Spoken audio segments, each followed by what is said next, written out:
성경 말씀 보겠습니다. 성경 말씀은 사도행전 20장 24절 제가 봉독하도록 하겠습니다.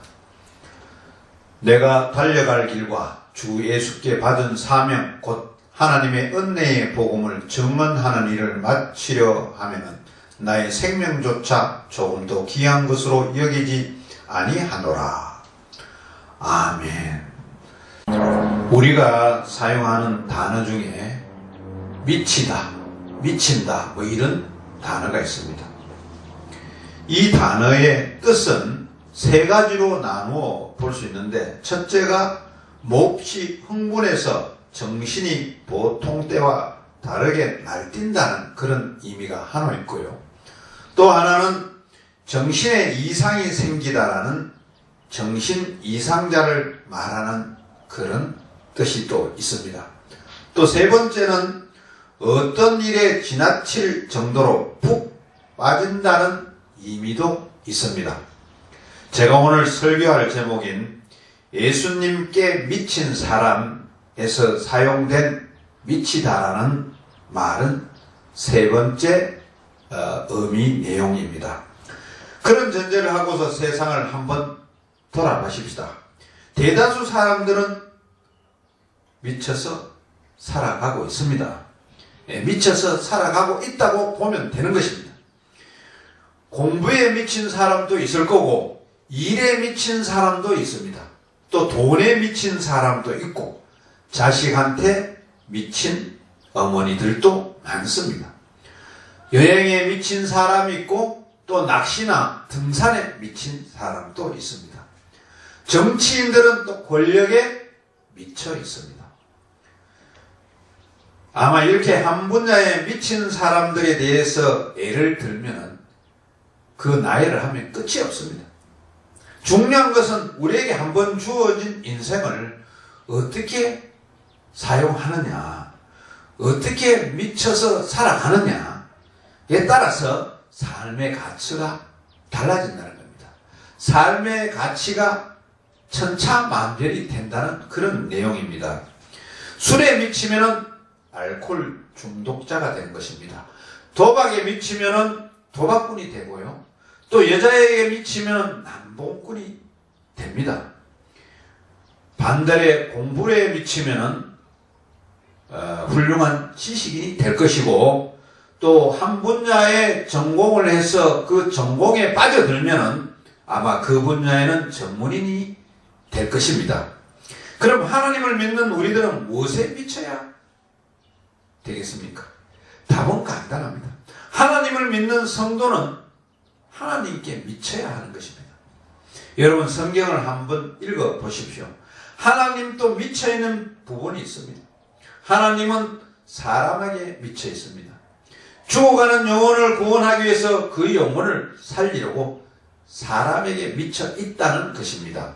오늘 우리가 신앙생활 하면서 하나님께 미쳤다고 할 때 하나님의 성품을 알고 하나님의 성품에 미쳐야 합니다. 하나님께서 한 생명을 구원하고자 하셨듯이 오늘 우리도 그 영혼 구원에 미쳐 있어야 되는 것입니다. 오늘 본문에 보면 영혼 구원을 위해서 미친 삶을 살았던 한 사람을 소개하고 있습니다. 사도 바울인 것입니다. 사도 바울은 다메섹으로 가는 길에 부활하신 예수님을 만나게 되었던 것입니다. 만나고 난 뒤에는 그의 인생관이, 인생의 목적이 완전히 뒤바뀐 것입니다. 예수님을 만나기 전까지는 자신의 삶이 주인이었던 것입니다. 예수님을 만난 후에는 예수님을 전하는 것이 삶의 목표가 되었던 것입니다. 한마디로 예수님에게 미친 삶을 살았던 것입니다.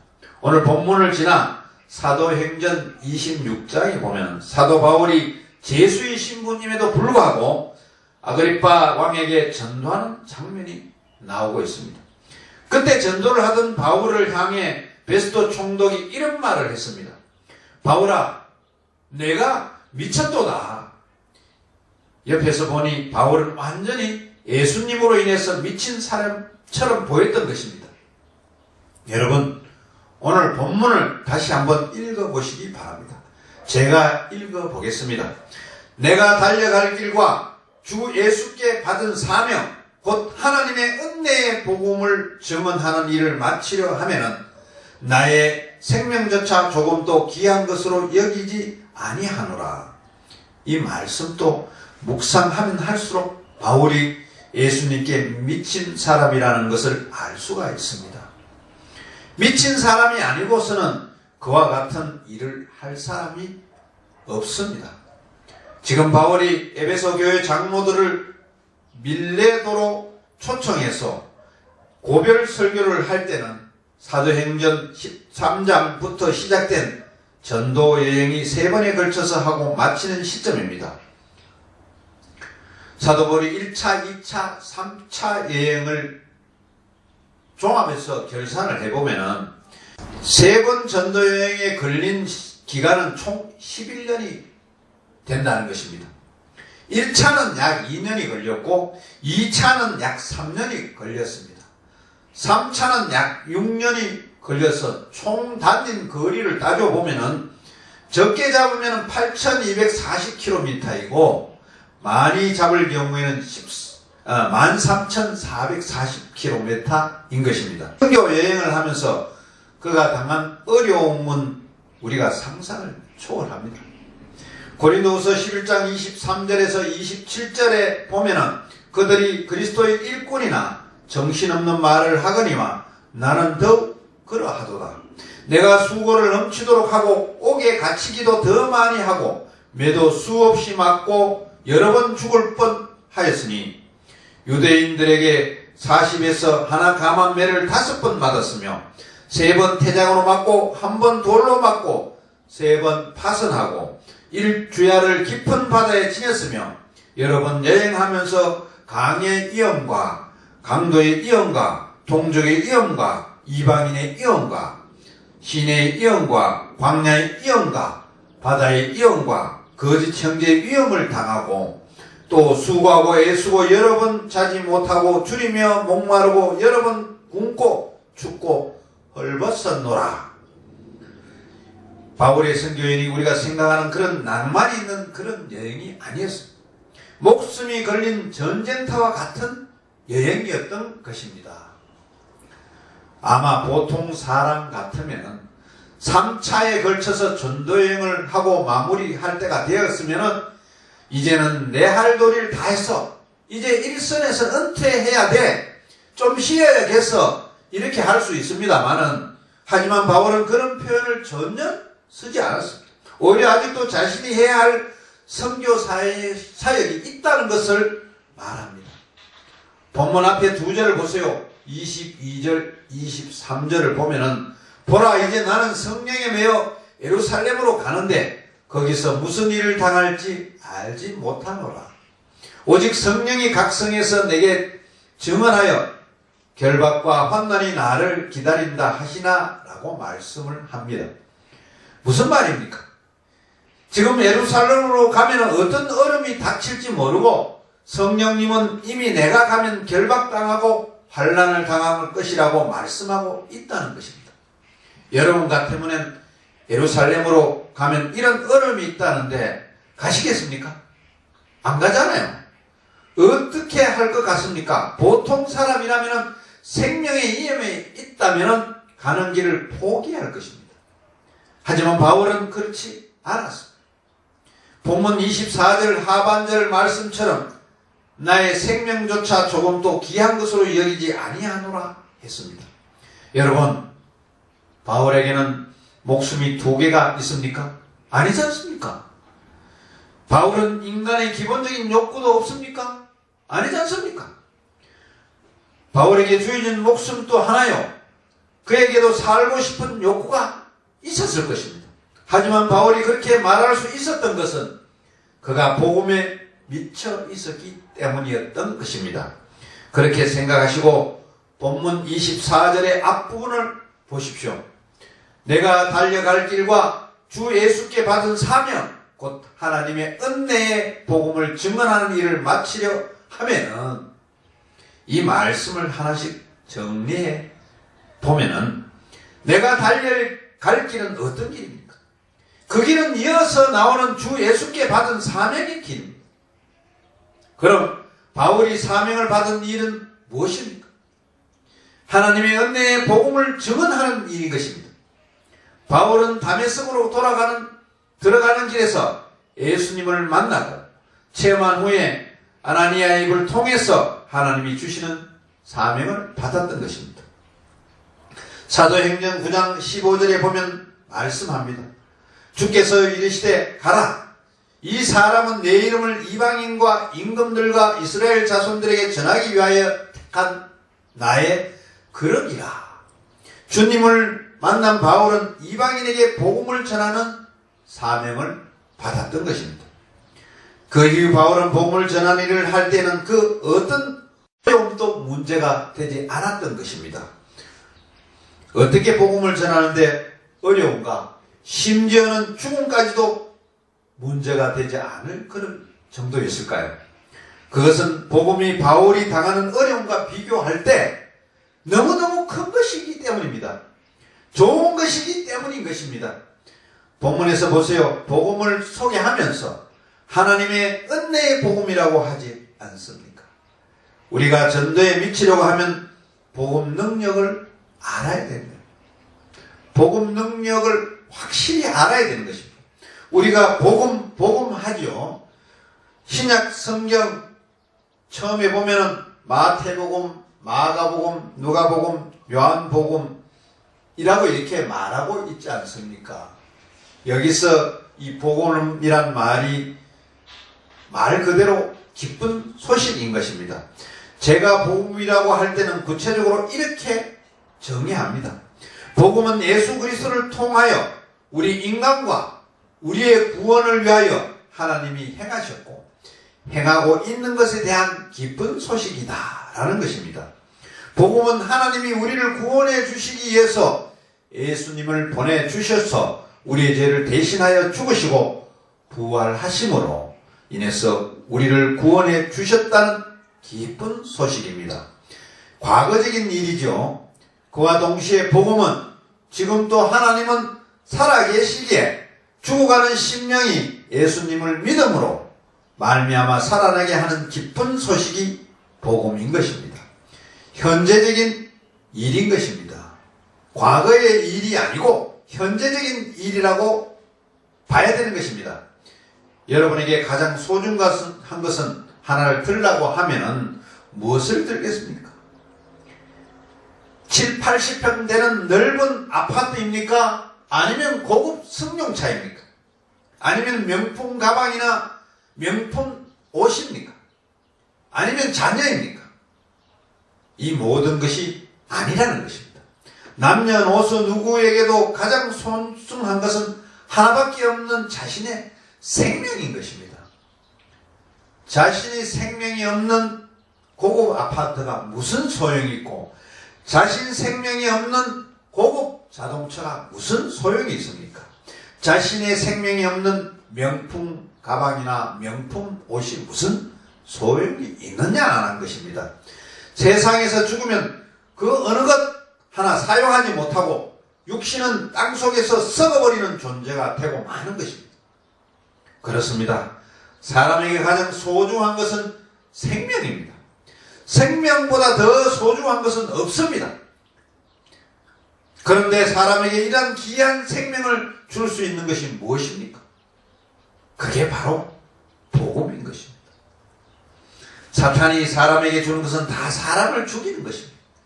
알코올 중독이나 마약, 도박, 음란, 투기, 또 분쟁, 가난, 질병, 의심하는 마음, 미워하는 마음, 불안한 마음, 증오심, 자만심, 자존감 등등 사탄이 우리에게 주는 것은 이루 말할 수 없이 많은 것이 있고 그것은 결국 우리를 꼼짝 못하게 하여서 죽게 만드는 것이라는 것입니다.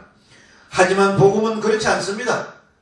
복음은 듣는 자는 어떤 고난과 고통이 있을지라도 그 속에서 벗어날 수 있는 것입니다. 복음은 사람을 살리는 힘입니다.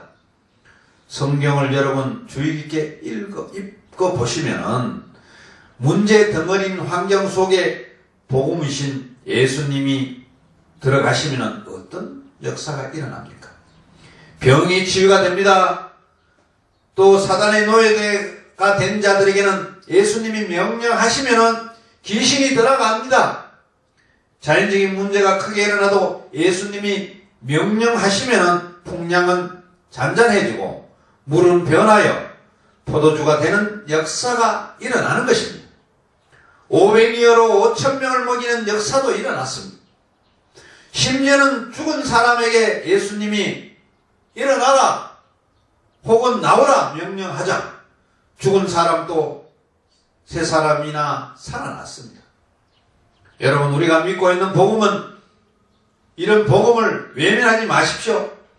우리가 지금 가진 복음은 바울이 어려움 속에서도 확고하게 가졌던 복음과 질적으로 차이가 나는 것이 아닙니다. 변한 것이 있다면 복음이 아니라 우리의 믿음의 상태가 변한 것입니다. 우리들이 복음을 외면하고 있다는 것입니다. 지금 또 우리 주변을 살펴보십시오. 날이 가면 갈수록 더 많은 심각한 문제들이 또 일어나고 있고 힘들어하고 있지 않습니까? 이런 때에 그들이 살고 우리 후손들이 살 수 있는 길은 바로 십자가의 복음밖에 없는 것입니다. 십자가의 복음인 예수님밖에 없다는 것입니다. 지금 또 예수님은 복음의 자원입니다. 예수님은 복음의 능력입니다. 예수님은 복음의 전부인 것입니다. 지금 또 예수님을 믿는 자들에게 역사가 일어납니다.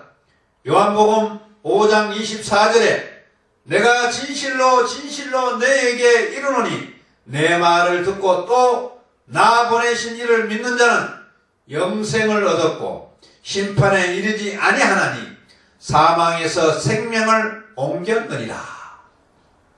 그렇습니다. 예수님만 믿으면 사망에서 생명으로 옮겨집니다. 그래서 이 땅에서 참 생명을 가지고 살게 되는 것입니다. 그뿐만 아니라 영원한 생명도 가지게 되는 것입니다. 천국을 허락받게 되는 것입니다. 바울 사도는 이 하나님의 은혜의 복음을 제대로 믿었고 알고 있습니다. 그리고 그 복음을 전하는 사명을 받았기에 오로지 입만 열면 복음을 전달하였던 것입니다. 그 복음을 전하다가 어려움을 당하여 심지어는 오늘 말씀에 있는 것처럼 복음을 위해서라면 자신의 생명도 귀한 것으로 여기지 아니하였습니다. 그리고 결국은 복음을 위하여 순교로서 자신의 삶을 마감한 것입니다.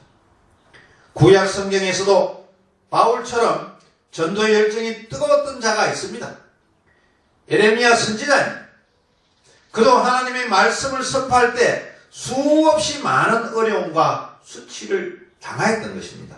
그럼에도 불구하고 그는 이렇게 고백합니다. 예레미야 20장 9절에 내가 다시는 여호와를 선포하지 아니하며 그의 이름으로 말하지 아니하리라 하면 나의 마음이 불붙는 것 같아서 골수에 사무치니 답답하여 견딜 수 없나이다. 이런 열정의 사람들로 인해서 복음은 널리 전파되었던 것입니다. 지금 우리가 이렇게 복음을 믿는 것도 이런 열정의 사람들이 있었기 때문인 것입니다. 우리나라에는 1884년 복음이 들어왔습니다. 복음이 1884년에 들어왔었던 이유는 복음을 전혀 알지 못한 우리 조선 땅을 가슴에 품고 눈물로 외치는 한 사람이 있었기 때문입니다. 바로 알버트 목사였던 것입니다. 알버트 목사님은 미국 신학교 연맹에서 신학생들에 이렇게 호소하는 설교를 했습니다. 조선이 작년에 문호를 열었습니다. 지금 조선은 1,300만 명이나 되는 사람들이 복음과 진리가 무엇인지도 모른 채 가난과 질병 속에 있고 또 학대 속에 쓰러져 가고 있습니다. 우리는 1년 동안 아무것도 못하고 시간만 허비했습니다. 더 이상 그들에게 무관심해서는 안 됩니다. 이제는 조선으로 가야 합니다. 여러분, 하나님은 여러분 중에 누군가 조선 땅에 선교사로 가기를 원하십니다. 라고 했습니다. 알버트 목사님은 1년 동안 조선 땅을 위해서 선교를 위해서 설교했지만 아무 성과가 없었던 것입니다. 그러나 그는 끊임없이 설교했고 마침내 미국 신학교 연맹에서 설교할 때 그때 열매를 맺게 되었던 것입니다.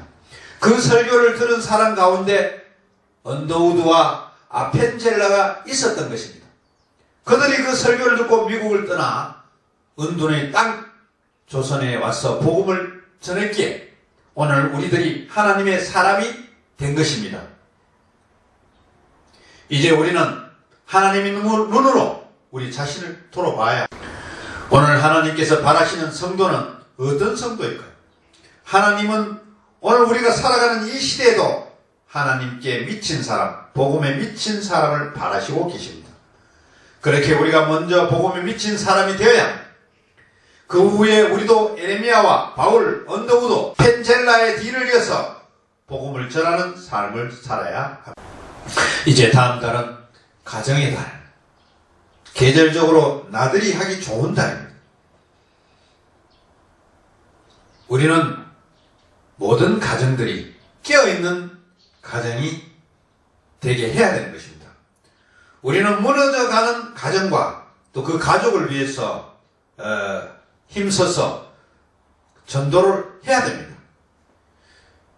전도 대상자를 위해서 기도하고 또 전도하여 여러분을 통해서 구원의 역사가 일어나기를 바랍니다.